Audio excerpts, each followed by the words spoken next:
learners of English, greeting. This is Rahman and I welcome you to ODC classes of English language. Today our topic is next.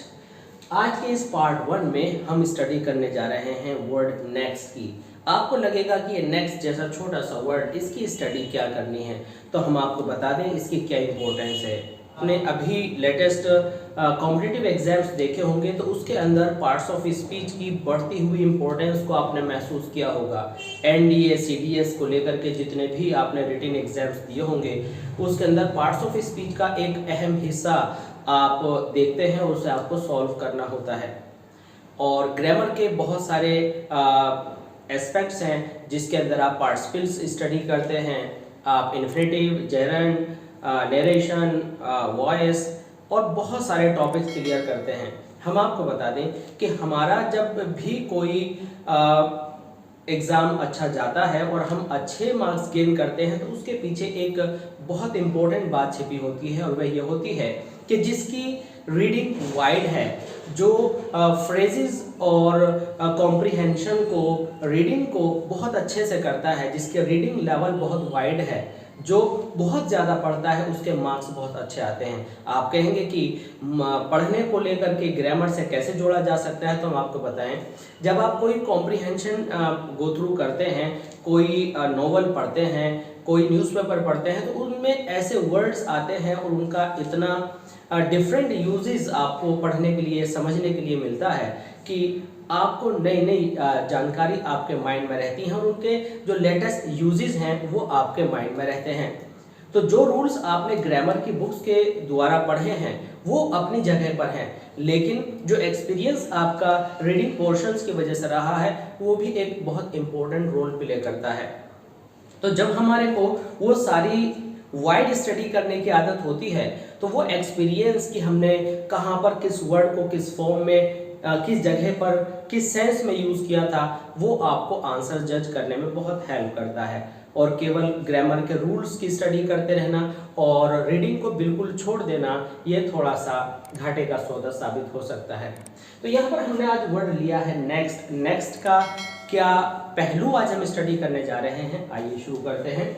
देखिए, जो word next है, next को लेकर के हमारे mind में ये कंफ्यूजन बना रहता है कि नेक्स्ट का जो मतलब होता है वो नियरेस्ट होता है। जब हम नेक्स्ट की बात करते हैं तो एक सेंस में कोई भी वस्तु जो आपके मकान से आगे, दुकान से आगे, किसी डेस्टिनेशन से आगे है तो उसका मतलब उसके नज़दीक से नहीं बल्कि उससे जस्ट अगले से होता है। तो आइए नेक्स्ट के बारे में हम क्या जानते हैं। Next means the first thing or a person immediately after the person, a present thing or a person. It means कोई भी चीज़ या कोई भी इंसान जो आपके पास है इससे अगला नेक्स्ट होता है। अब नेक्स्ट को कितनी तरह से हम यूज कर सकते हैं। आपको एक सेंटेंस दे दिया जाता है कॉम्पिटिटिव एग्जामिनेशन में और आपको ऑप्शंस मिलते हैं noun, pronoun, adjective, adverb, preposition, which one is the answer. तो आप हम वहां पर कंफ्यूज हो जाते हैं। तो आज हम नेक्स्ट के उसी पोर्शन की स्टडी करने वाले हैं। नेक्स्ट जो होता है वो एक एडजेक्टिव भी होता है, एडवर्ब भी होता है और एक प्रोनाउन भी होता है। इस वीडियो के लास्ट तक बने रहें और हम बताएंगे कि नेक्स्ट को हम किस तरह से प्रीपोजिशन के रूप में भी यूज करते हैं। तो आइए देखते हैं कि नेक्स्ट का क्या मीनिंग रहा। नेक्स्ट का मीनिंग रहा कोई भी वह चीज जो पहली वाली के जस्ट अगली वाली है वो नेक्स्ट होता है। अब इसका हम यूज करेंगे एडजेक्टिव के तौर पर। हमारा सेंटेंस है the next person she met was a gentleman who had been busy in a company. तो द नेक्स्ट पर्सन, तो यहाँ पर आप देखेंगे कि पर्सन को कौन, इसकी पर्सन की जो क्वालिटी है या पर्सन के बारे में एडिशनल इंफॉर्मेशन क्या है, यानी the word that add something to the meaning of a noun is adjective. तो जो नेक्स्ट है वो किसी नाउन से पहले लगा हुआ है।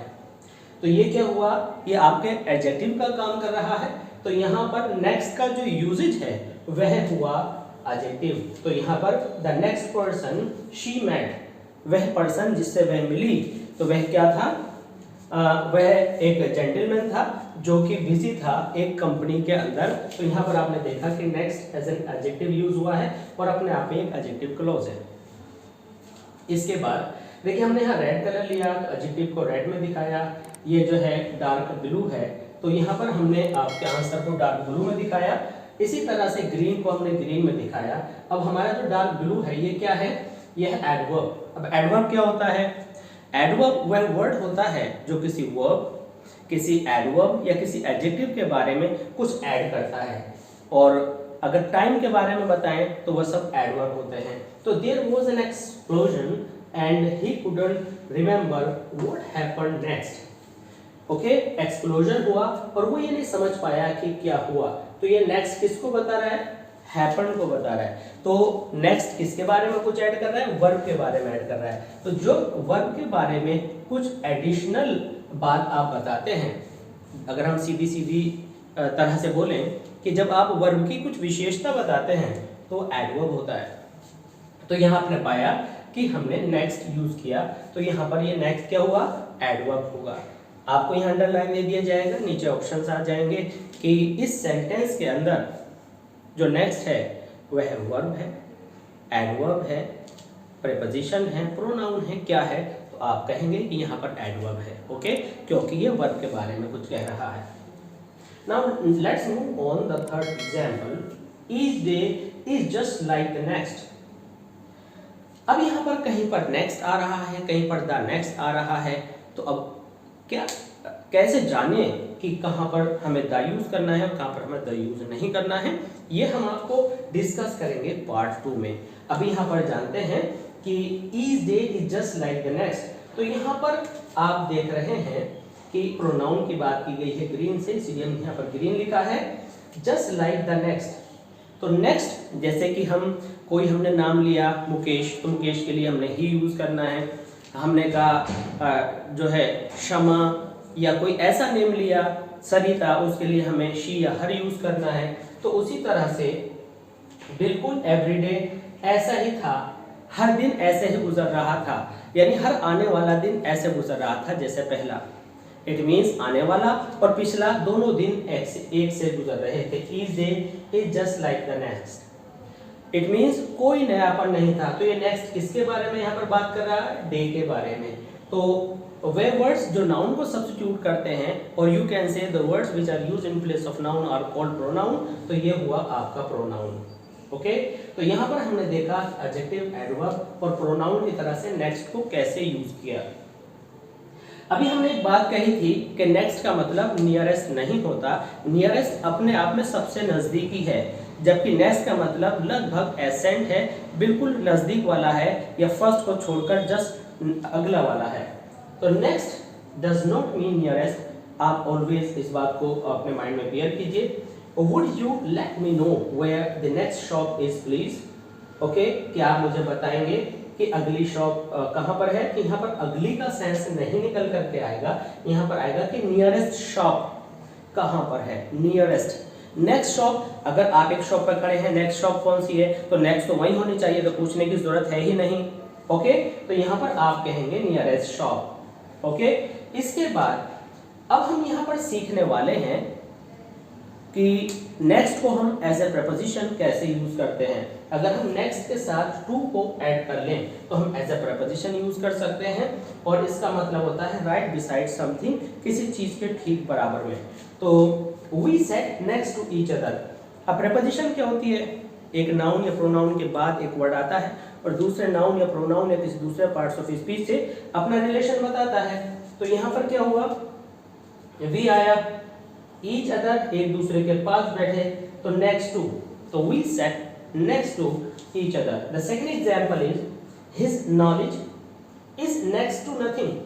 तो ये जो इसकी नॉलेज है, नॉलेज जो कि एक नाउन है, नाउन के बाद आपने नेक्स्ट टू लिखा और नथिंग, ठीक है, एक दूसरा नाउन है, ठीक है।